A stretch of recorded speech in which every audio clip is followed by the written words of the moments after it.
kami persembahkan pemberitaan firman Tuhan ini di dalam pimpinan tangan-Mu, di dalam Tuhan Yesus, nama Tuhan Yesus kami naikkan doa kami. Amin. Saudara, firman Tuhan yang saya persiapkan untuk hari ini diambil dari Matius pasal 24 ayat 45 sampai 51 yang akan kita baca bersama-sama bergantian. Saya ayat yang ganjil dan Anda ayat yang genap. Mari kita membaca sambil berdiri.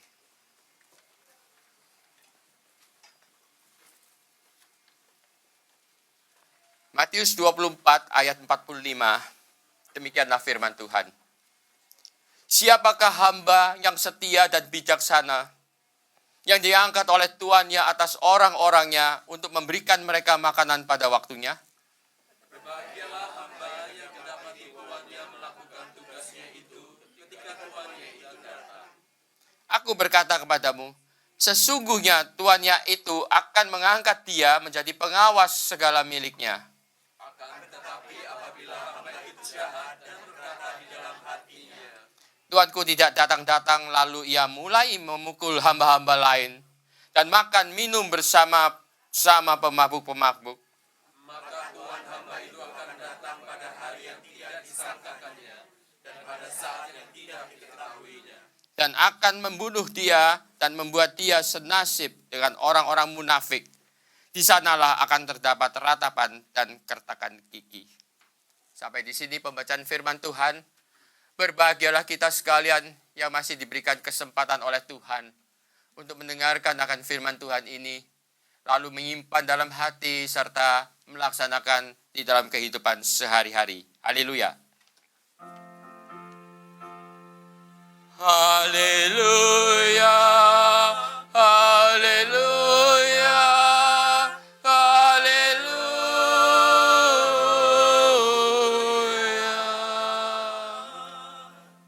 Silakan duduk.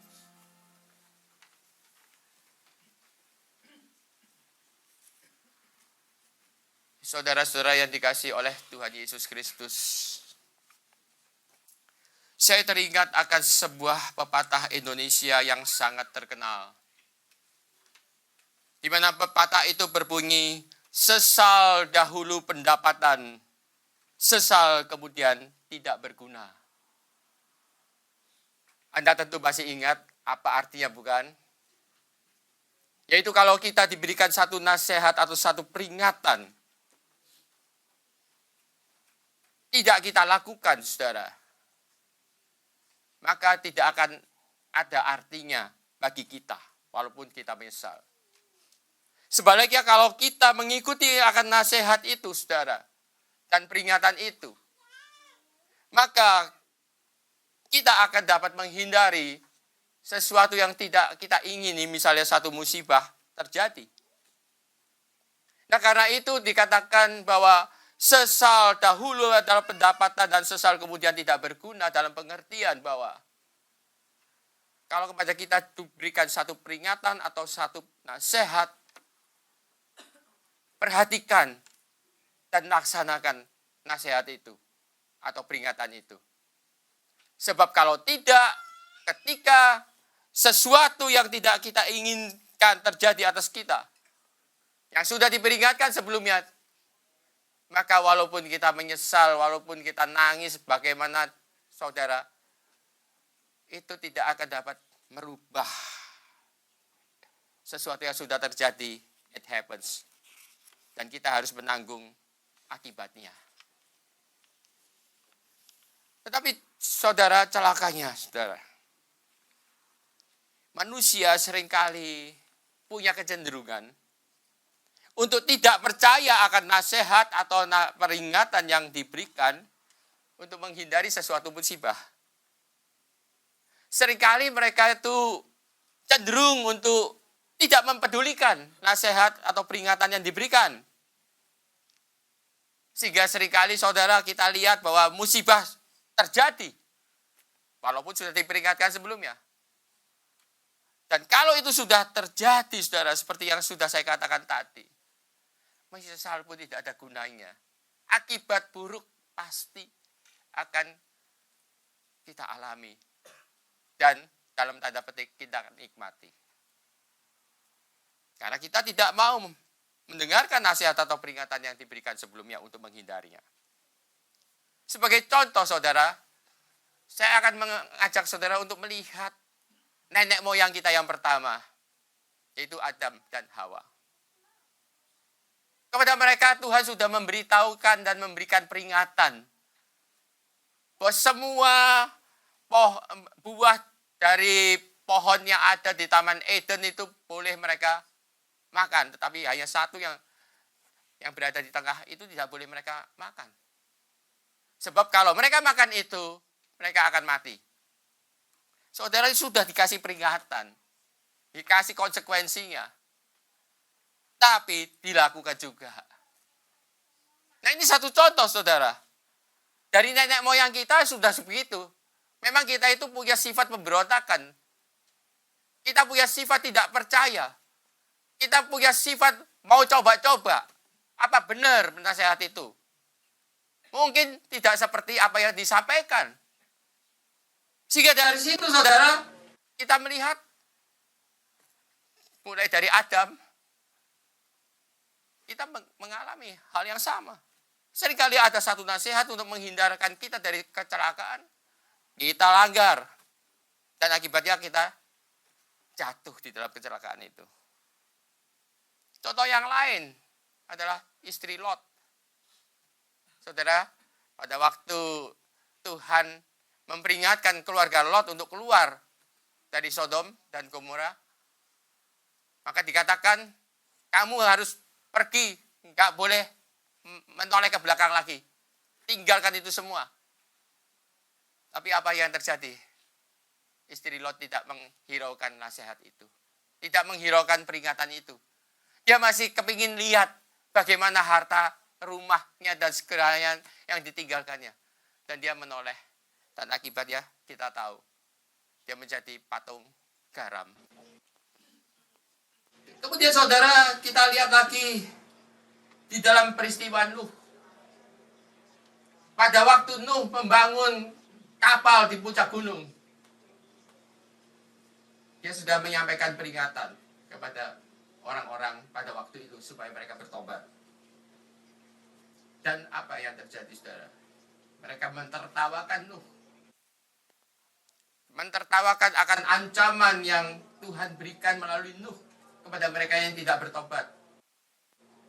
Akan mati di dalam flood, di dalam banjir. Mereka tidak menghiraukan nasihat Nuh, tidak menghiraukan imbauan Nuh. Mereka mengejek, mentertawakan, mengolok-olok dia setiap saat. Sampai terjadi kemudian. Betul-betul Tuhan melaksanakan apa yang sudah diperingatkan kepada mereka melalui Nuh.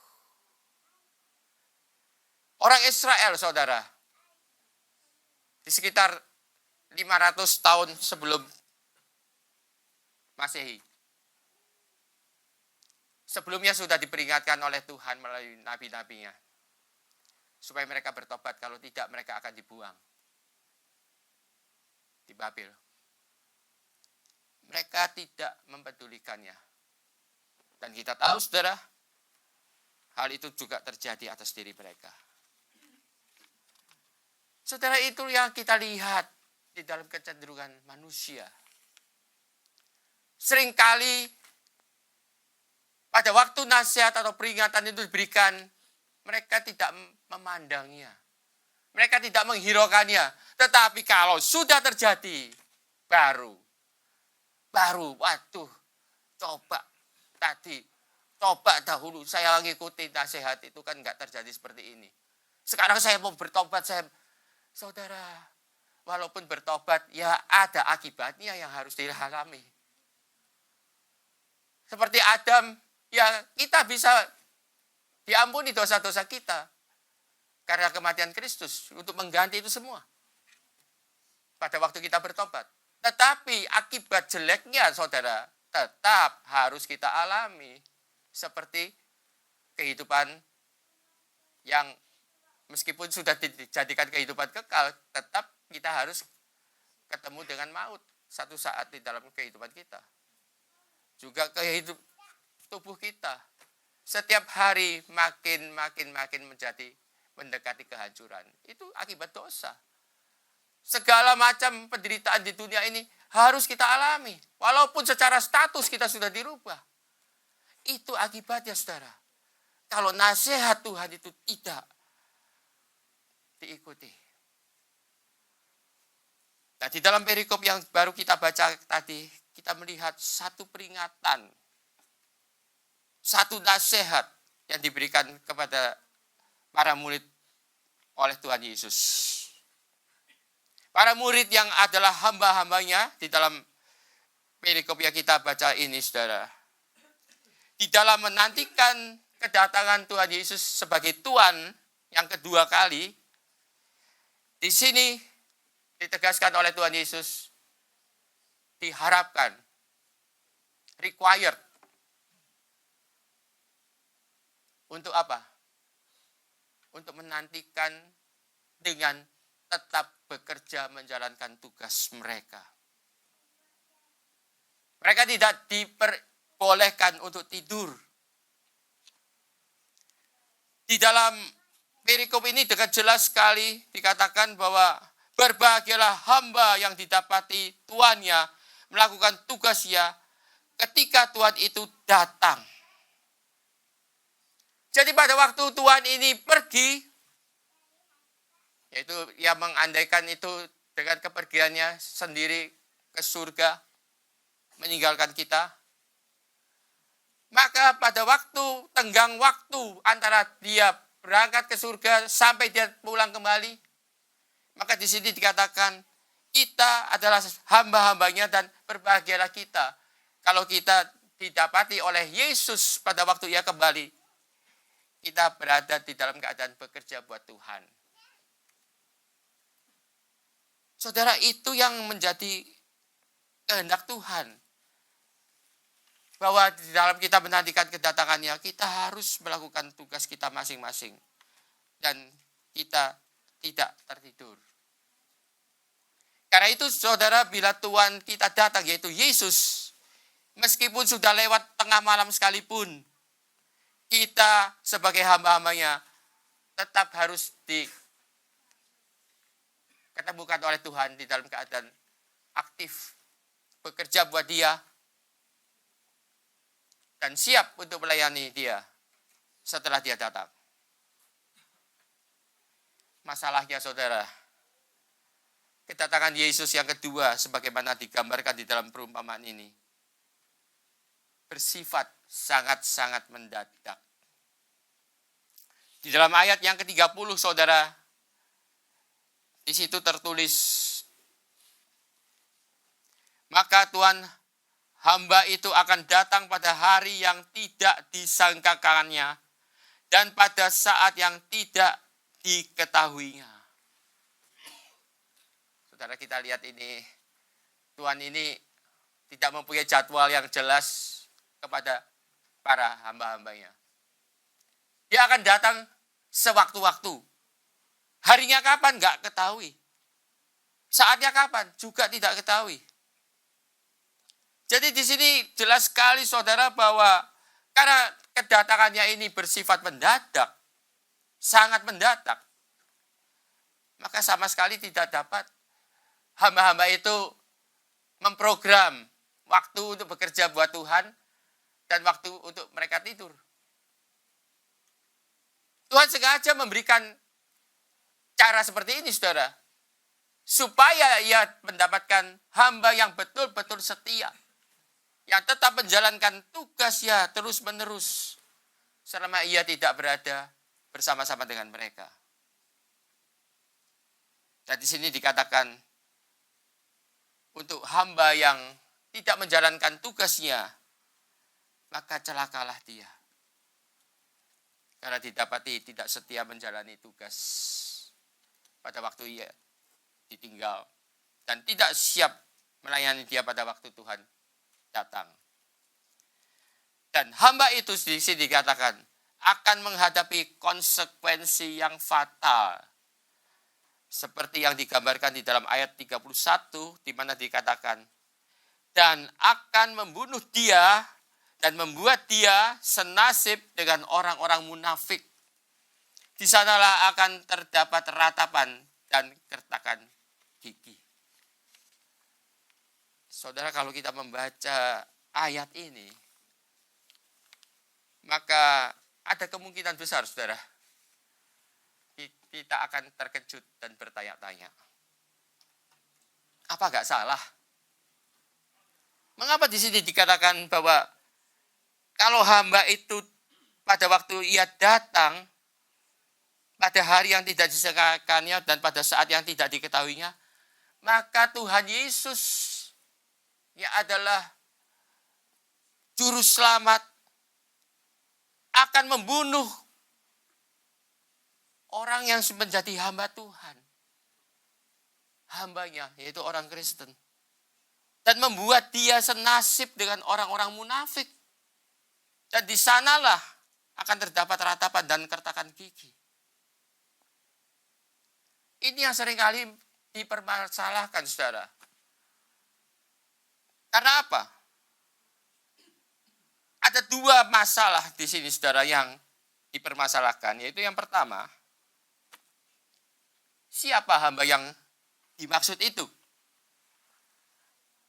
Banyak orang awam ini terutama, mereka bilang, ya itu pendeta. Saya sih nggak apa-apa. Buktinya apa? Itu ayat 43. Coba kita lihat ayat 43 itu apa bunyinya. Di situ dikatakan, siapakah hamba yang setia dan bijaksana yang diangkat oleh tuannya atas orang-orangnya untuk memberikan mereka makanan pada waktunya. Nah, ini hamba Tuhan yang harus memberi makanan kepada sesama hambanya pada waktunya. Itu siapa? Ya pendeta.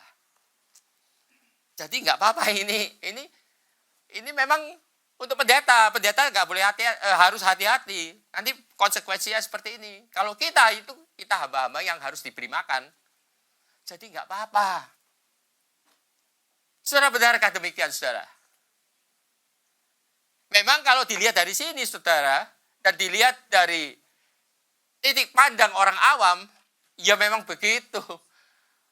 Kita sebagai orang awam ya tentunya ya kepingin ini memang untuk pendeta. Jadi pendeta ya harus berjaga-jaga, pendeta yang harus hati-hati, pendeta yang dapat konsekuensinya kalau tidak memberi makanan yang benar pada kita sebagai hamba-hambanya. Saudara, masalahnya saya kira tidak semudah itu. Sebab setiap orang Kristen itu adalah murid Kristus sekaligus adalah hamba Tuhan. Dan setiap orang Kristen, saudara, punya kewajiban untuk memberi makan kepada sesamanya. Mengapa saya katakan demikian, saudara? Di dalam perumpamaan talenta, yaitu perumpamaan yang lain, sesudah ini, saudara, di dalam Matius pasal 25, jadi kalau Anda lihat ini masih satu halaman di Alkitab saya, maka di situ jelas sekali pada waktu Tuhan itu pergi. Tuhan ini meninggalkan talenta-talenta kepada hamba-hambanya. Ada yang diberi 5, ada yang diberi 2, ada yang diberi 1. Mereka ditinggal dengan talenta-talenta itu supaya apa? Supaya talenta itu dikembangkan untuk Tuhan itu. Sehingga kalau ia datang, dia mendapatkan laba dari situ. Nah, talenta-talenta itu apa, saudara? Banyak orang yang mengatakan atau mempersempit pengertian talenta itu dengan mengatakan bahwa talenta itu adalah bakat. Jadi di luar bakat itu bukan talenta. Memang, saudara, itu pengertian yang diambil dari bahasa Inggris yang mengatakan talents itu adalah bakat. Padahal, saudara, kalau kita tahu Talenta itu apa sebetulnya yang dimaksudkan oleh Tuhan Yesus di dalam perumpamaan ini? Yang di bagian lain dipakai kata mina. Talenta itu adalah mata uang yang berlaku pada saat itu, saudara. Sama dengan mina. Jadi sebenarnya talenta itu tidak mempunyai pengertian yang langsung serta-merta adalah bakat. Tetapi talenta itu adalah sesuatu yang Tuhan percayakan kepada kita sewaktu Ia meninggalkan kita ke surga dan akan harus kita perkembangkan di dalam kehidupan kita menunggu kedatangan Dia yang kedua kalinya. Apa yang Ia tinggalkan kepada kita, saudara? Yang pertama, hidup kita. Itu adalah talenta yang Tuhan berikan kepada kita. Harta kita. Itu yang Tuhan tinggalkan pada kita untuk kita perkembangkan bagi Dia. Kemudian bakat-bakat kita. Tenaga kita. Kesempatan-kesempatan kita yang Tuhan berikan pada kita. Selain itu, saudara, Tuhan memberikan satu talenta yang besar sekali untuk kita perkembangkan. Apa itu? Apa itu, saudara? Injil keselamatan yang harus kita kembangkan untuk kemuliaan Dia. Untuk membawa banyak-banyak orang yang masih belum diselamatkan. Kita sebagai rekan sekerja Kristus, mitra kerja Kristus, harus membawa mereka kepada Tuhan. Itu talenta utama yang harus kita kembangkan. Nah, tuh, saudara, di dalam talenta-talenta ini, pengertian talenta ini, saudara, maka talenta ini diberikan kepada kita supaya apa? Supaya kita melayani antara sesama kita. Kita memberi makanan kepada sesama kita. Dalam bentuk apa? Ya dalam bentuk, what is your trade? Seringkali dikatakan di dalam bahasa Inggris, saudara, what is your occupation? Itu menunjukkan bahwa pekerjaan Anda itu apa di dalam kehidupan Anda sehari-hari. Juga sering dikatakan, what is your trade? Artinya adalah bahwa apa yang Anda lakukan di dalam kehidupan Anda, yang dapat Anda berikan pada sesama Anda, sebagai ganti orang itu memberikan kepada Anda. Anda memberikan Anda diberi makanan oleh orang lain, apa gantinya Anda memberikan makanan kepada dia? Itulah sebabnya, saudara, kita lihat di dalam kehidupan sehari-hari biasa, ya. Kita mempunyai profesi yang bermacam-macam, bukan? Ada yang menjadi nurse, ya, dia memberikan trade-nya dia, bisnisnya dia, adalah memberikan pelayanan. Ada yang menjadi accountant, trade-nya dia apa, saudara? Dia memberikan jasa di dalam bidang accounting. Ada yang menjadi engineer, trade-nya apa, saudara? Dia memberikan makanan dalam tanda petik dalam bidang engineering. Itu semua dalam makanan-makanan yang Tuhan maksudkan di sini, saudara. Jadi setiap hamba Kristus, kalau orang ini sudah menjadi hamba Kristus, maka dia tetap mempunyai talenta yang harus ia berikan, yang harus ia kembangkan untuk memuaskan kebutuhan orang lain sebagai makanan dan minuman mereka. Supaya mereka bisa hidup dan mereka bisa berguna buat Tuhan selama menantikan kedatangan Dia. Jadi dari sini, saudara, kita lihat bahwa hamba yang harus memberikan mereka makanan pada waktunya bukan hanya pendeta, saudara. Anda ini yang awam itu juga harus memberikan makanan kepada pendeta. Dan kalau itu tidak Anda lakukan, saudara, Anda berhadapan dengan Tuhan kita sekalian, yaitu Tuhan Yesus pada waktu Dia datang. Kalau Ia menghadapi Anda, menemukan Anda sebagai hamba yang tidak setia, Anda meninggalkan tugas Anda, lalu bermabuk-mabuk seperti di sini dikatakan, kemudian memukul hamba-hamba yang lain, maka sudah pasti di sini terlihat apa konsekuensi yang harus Anda pikul. Yaitu akan dibuat senasib dengan orang-orang munafik Dan di sanalah dikatakan akan terdapat ratapan dan kertakan gigi. Masalah yang kedua timbul dari ayat yang 31 ini, saudara. Siapa yang dimaksud dengan orang-orang yang di sini? Apakah benar itu adalah hamba-hamba Tuhan yang adalah orang-orang Kristen?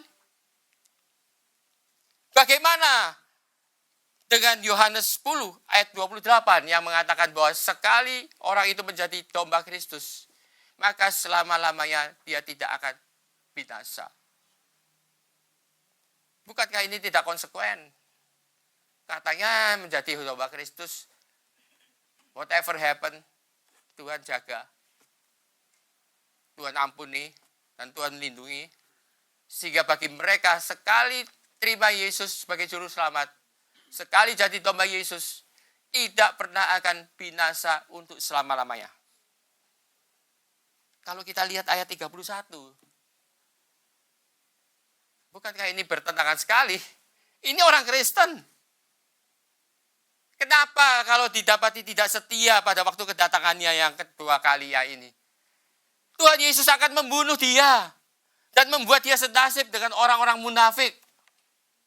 Ini kan namanya tidak konsekuen. Bagaimana, saudara? Konsekuen enggak? Tuhan Yesus menjanjikan, kamu jadi dombaku selama-lamanya, kamu tidak usah khawatir. Kamu tidak akan binasa selama-lamanya. Whatever happen. Engkau di tanganku dipegang oleh Bapakku, tidak ada seorang pun yang dapat merebut kamu keluar dari tanganku. Itu janji Yesus. Tapi di sini dia katakan, kalau aku nanti kembali, kamu nggak kerjakan pekerjaanmu, aku akan membunuh dan membuat engkau senasib dengan orang-orang munafik. Lah, konsekuen nggak Tuhan Yesus? Saudara, memang kelihatannya tidak konsekuen. Tidak konsekuen, saudara. Satu janji yang dilanggar oleh Tuhan Yesus sendiri dengan janji yang lain. Dengan ancaman yang lain. Tetapi saudara, kita tahu bahwa Tuhan Yesus adalah Tuhan yang setia. Tuhan yang konsekuen terhadap janjinya. Tidak pernah dia akan membatalkan janjinya, saudara. Tidak akan pernah. Karena itu mesti ada sesuatu explanation di sini, saudara. Explanation-nya di mana, saudara? Mari kita lihat, saudara, di dalam 1 Korintus pasal 3. Mulai ayat yang ke-10 sampai 16. Kita lihat, saudara, 1 Korintus pasal yang ketiga, ayat yang ke-10 sampai ke-16. Di dalam ayat-ayat ini, saudara, saya ringkaskan saja, tidak usah kita baca sendiri bersama. Di situ dikatakan bahwa Rasul Paulus mengatakan bahwa ia adalah sebagai ahli bangunan yang cakap, dia meletakkan dasar dan orang lain akan membangun di atasnya. Rasul Paulus di sini mengumpamakan kalau ia memberitakan Injil kepada seseorang dan orang itu menerima Yesus sebagai juru selamat, maka orang itu di dalam perumpamaannya sudah mempunyai dasar di surga sana. Dasarnya apa? Yaitu fondasi yang adalah Yesus Kristus. Jadi kalau Anda menerima Yesus sebagai juru selamat, Anda sudah punya kafling di sana, saudara. Punya satu kafling. Dan di kafling itu Anda diberikan fondasi untuk Anda bangun rumah Anda di surga kelak. Ya, ini tentu saja ini suatu perumpamaan, saudara. Ya, apa yang dimaksud oleh Paulus bukan benar-benar seperti itu, tapi ini perumpamaan. Menunjukkan bahwa kalau kita menerima Yesus sebagai juru selamat, maka kita sudah punya hak, punya tempat di surga.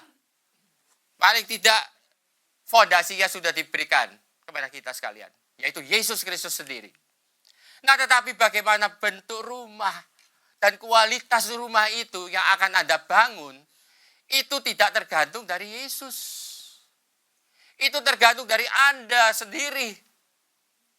Entah Anda membangun dengan emas, perak, atau batu permata, atau Anda membangun dari kayu, jerami, atau rumput kering, itu urusan Anda, saudara. Tetapi saudara, semua hasilnya itu akan nampak pada hari Tuhan. Yaitu di dalam ayat 13, di mana dikatakan, sekali kelak pekerjaan masing-masing orang akan nampak, karena hari Tuhan akan menyatakannya. Sebab ia akan nampak dengan api, dan bagaimana pekerjaan masing-masing orang akan diuji oleh api itu.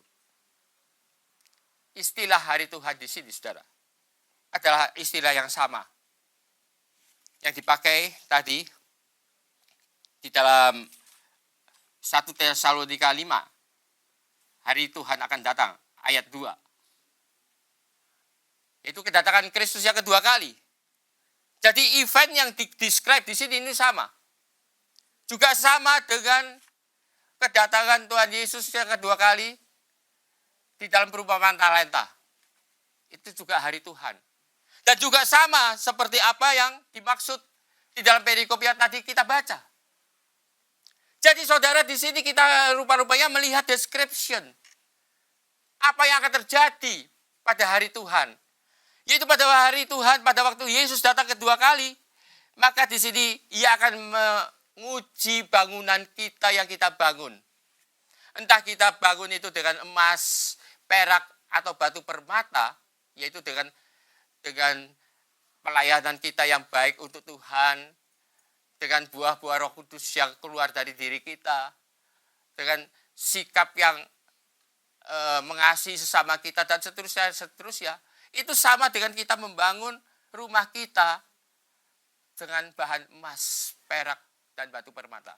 Tetapi saudara, kalau kita hidup kita sembarangan, serampangan, bikin sakit hati orang lain, memukul hamba-hamba yang lain, menyerang mereka, itu artinya, saudara, kita membangun rumah kita dengan kayu, rumput kering, atau jerami. Sehingga pada waktu Tuhan Yesus datang kedua kalinya, yaitu pada hari Tuhan, dia akan menguji dengan api. Dan di sini dikatakan, jika pekerjaan yang dibangun seorang tahan uji, dia akan mendapat upah. Jadi kalau Anda membangun rumah Anda itu dengan bahan kualitas tinggi, emas, perak, batu permata, Anda akan mendapatkan upah. Jika pekerjaannya terbakar, artinya kalau Anda membangun rumah Anda itu dari jerami, rumput kering, dan kayu, maka pekerjaanmu akan terbakar. Dan ia atau engkau akan menderita kerugian. Tetapi ia sendiri akan diselamatkan, tetapi seperti dari dalam api. Saudara, rupa-rupanya inilah explanation-nya. Kristus konsekuen pada janjinya. Kalau ia datang, Anda tidak menjalankan tugas Anda, pekerjaanmu akan terbakar, rumahmu terbakar.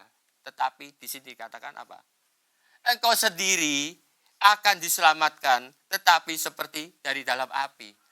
Artinya pada waktu itu Anda akan mengalami kerugian, Anda mengalami hukuman dari Tuhan. Bentuknya apa? Saya tidak berani mengatakan, sebab di sini tidak ada deskripsi yang mendetail. Juga upah. Apa bentuk upahnya? Tidak ada. Tidak ada deskripsinya. Saya tidak berani membuat detail, saudara. Tetapi yang jelas adalah bahwa kalau Anda menderita, rumah Anda terbakar, dan Anda keluar, tapi selamat, tetapi keluar seperti dari dalam api. Bayangin aja, saudara, kalau Anda berada di dalam rumah, kemudian rumah Anda itu terbakar, meskipun pada waktu itu Anda ditolong oleh 911, Anda bisa keluar, tapi pakaian Anda mungkin hangus. Dan kalau pakaian Anda hangus, bukan mustahil, badan Anda juga melepuh. Ya, itu kira-kira konsekuensinya menurut pikiran saya yang sederhana ini. Anda pasti menderita, saudara. Sebab di sini dikatakan, dia diselamatkan tetapi seperti dari dalam api. Jadi jangan pikir enak-enak setelah keluar. Oh, nggak apa-apa, rumahku kebakar, aku pokoknya selamat. Ya memang di situ aja, saudara, itu saudara sudah rugi. Karena apa? Yang Anda punya cuma kafling, itu cuma fondasi, yaitu Kristus yang tidak akan hilang. Itu jaminan Kristus. Anda tetap punya citizenship di surga. Tetapi Anda tidak mendapatkan hadiah dari kehidupan Anda, tetapi juga mendapatkan hukuman di sini. Jadi jangan bilang, saudara, bahwa di surga itu tidak ada penderitaan.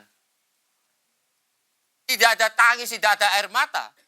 Memang in one sense demikian.